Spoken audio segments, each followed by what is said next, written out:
ఈ వీడియోలో ఒక టోటల్ హిప్ రీప్లేస్మెంట్ చేస్తున్నారు. సో దాంట్లో ఫీమర్ కాంపోనెంట్ పెడుతున్నారు థై బోన్ లోపల. సో ఆ ఫీమర్ కాంపోనెంట్ పెట్టేది ఏంటి అంటే మనకి ఈ పార్ట్ని ఫీమర్ అంటారు, ఇది అస్టాబులం ఉంటుంది.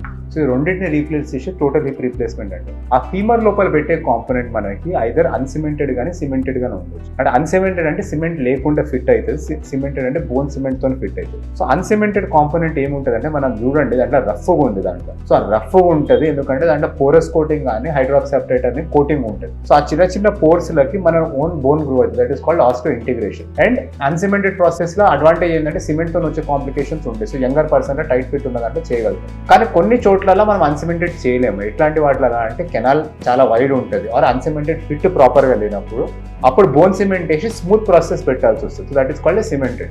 అన్సిమెంటెడ్ యూజువల్లీ చాలా కాస్ట్లీ ఉంటుంది compare to cemented. So cost ఒకటే ఫ్యాక్టర్ కాదు, మనకి ఫిట్ ప్రాపర్గా ఉండడం is the most important thing. ఎందుకంటే ఫిట్ ప్రాపర్గా లేదంటే ఇంప్లాంట్ సింక్ అవుతుంది.